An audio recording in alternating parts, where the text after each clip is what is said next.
The two major figures of what participants call the Freedom Convoy were sentenced today in Ottawa. Main objective was to make sure she didn't spend one more day in jail, and that was achieved. Tamara Leach and Chris Barber were handed conditional sentences. That means if they meet the conditions, there will be no jail time. They were found guilty of mischief earlier this year for their roles in the protest that blockaded Ottawa's downtown core for several weeks. Leach and Barber will spend 12 months at home with limited outings per week, followed by 6 months under a 10 p.m. curfew. Leach is being credited for 19 days that she already spent in jail, and for another 30 she spent in custody for breaching her bail conditions. All right, let's talk more about the sentences and how long all of this took. Michael Spratt is a criminal defense lawyer in Ottawa, and let's start with the time frame.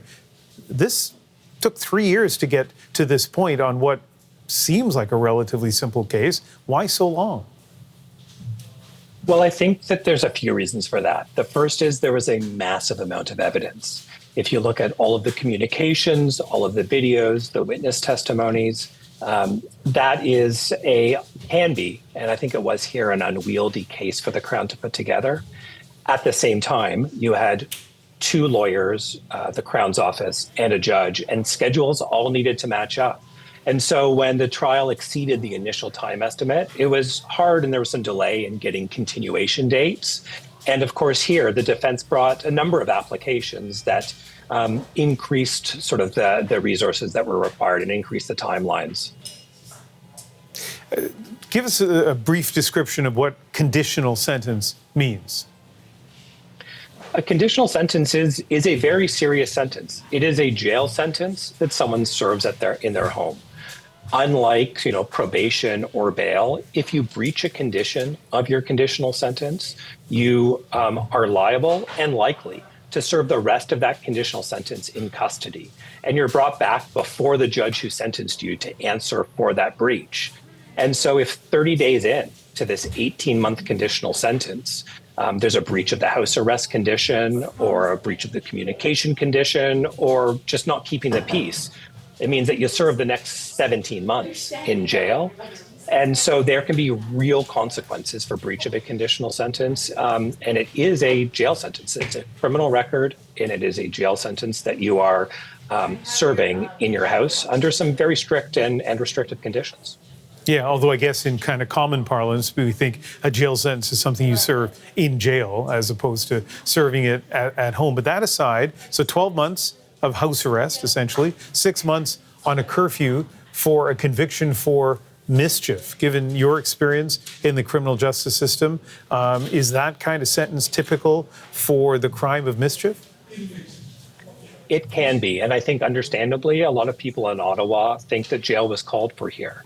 When you think of mischief, you think of something that, a naughty preschooler got up to, drawing with crayons on the wall or something like that. But in criminal law, mischief can encompass a broad range of activities. It can be spray painting graffiti on the side of the bus. And here, it can be shutting down the capital of Canada and inflicting millions of dollars of economic damage and untold harm on real people. So there's a wide range of conduct that mischief can cover. And certainly this is, I think, at the higher end of the damage that can be done for a mischief. And normally, like if we were talking about spray painting the side of a bus, we'd be talking about a period of probation or a $100 fine, restricting someone's liberty for this amount of time and having them serve that time in pre-sentence custody before they were sentenced is a serious sentence. It's a far cry from the 8 years that the Crown wanted, but it's also a far cry from the absolute discharge slap on the wrist that the defense thought was required here. Yeah, and so let me finish by asking about that. I mean, this is generally, in my experience, not like the United States where district attorneys might be trying to make a political point. For the Crown to ask for 7 and 8 years, respectively, for Leach and Barber, presumably they studied this case, they considered that, they looked at precedents perhaps, and asked for 7 and 8 years for the two of them. Why did the judge decide on a sentence so different? Yeah, and on the flip side, the defense was asking for an absolute discharge, which is, no criminal record and would be purged from background checks and stuff like that with no conditions. So the judge came down somewhere in the middle. And I think that reflects parity with other cases.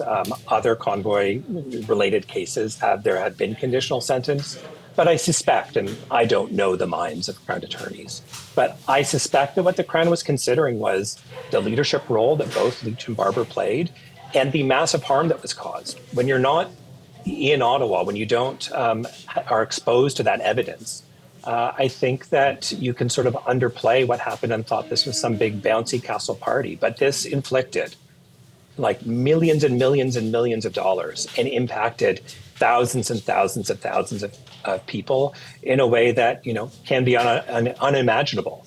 And I think that's why some people were thinking that there might be a jail sentence. And I think, quite frankly, that 8 years was probably too high of an ask for the Crown. But certainly it's not unreasonable for the Crown to ask jail given the conduct that both Ms. Leach and Mr. Barber were found guilty of. It's so important to have legal experts like you not involved in the case to give us this kind of analysis, to give the public this kind of analysis. So, Michael Spratt, thank you very much for speaking with us. No problem. Anytime, Ian.